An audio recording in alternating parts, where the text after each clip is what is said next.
చాలా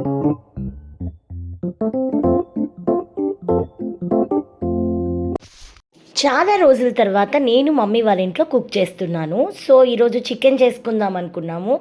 అందుకోసమని ముందుగానే చికెన్‌ని మ్యారినేట్ చేసి పెట్టాను. అన్ని మసాలాతోటి కారం, పసుపు, ధనియా పౌడర్ అండ్ మిరియాల పొడి అండ్ అలాగే జీరా పౌడర్ ఇలా మ్యారినేట్ చేసి పెట్టాను. అండ్ ఇలా ఆయిల్ వేసుకొని ఆనియన్స్ అలాగే మసాలా దినుసులు అన్నీ వేసి చక్కగా ఫ్రై చేశాను. అండ్ దీంట్లోనే నేను టమాటా వేశాను. చాలామంది ఏంటంటే ముందు అల్లం వెల్లుల్లి పేస్ట్ వేసి తర్వాత టమాటా వేస్తారు. నేను ఎందుకో ఫస్ట్ టమాటా వేసి తర్వాత అల్లం వెల్లుల్లి పేస్ట్ వేస్తాను. నాలాగా వేసే వాళ్ళు ఎవరైనా ఉన్నారా కమెంట్ బాక్స్లో కమెంట్ చేయండి. నేనైతే చాలా రోజుల తర్వాత చేస్తున్నాను కాబట్టి మమ్మీ కూడా చాలా వెయిట్ చేస్తుంది. నా వంటలు అంటే చాలా ఇష్టంగా తింటారు.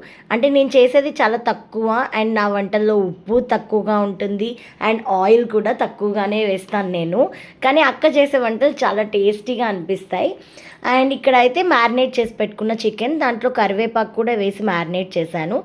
చక్కగా దీంట్లో వేసిన తర్వాత మూత పెట్టి మగ్గ పెడతానమాట. అండ్ దీంట్లోకి అయితే మేము చపాతీ చేసుకుందాం అనుకున్నాము.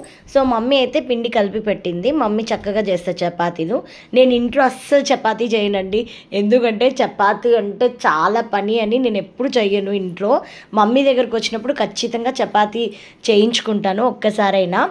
అండ్ దీంట్లో ఫైనల్గా కొంచెం వాటర్ యాడ్ చేసేసి మూత పెట్టి చక్కగా సన్న మంట మీద కుక్ చేస్తానన్నమాట. నేను ఎక్కువ హైరానా టెన్షన్ పడను ఏదైనా వంట చేసేటప్పుడు. అండ్ ఫైనల్గా అయితే ప్రతి వంటలో నేనైతే చింతపండు యాడ్ చేస్తానండి. అది ఎందుకో మరి నాకు అలవాటు, చింతపండు వేయకుండా ఉంటే కర్రీ కంప్లీట్ అయిన ఫీలింగ్ నాకు రాదు. ఫైనల్గా నా కర్రీ అయితే ఇలా వచ్చేసింది. అండ్ దీన్ని నేను చపాతీతో ఎంజాయ్ చేశాను. అండ్ మమ్మీకి కూడా కర్రీ అనేది చాలా నచ్చింది. మీరు కూడా తప్పకుండా ట్రై చేయండి. ఓకే అండి, మరి బాయ్.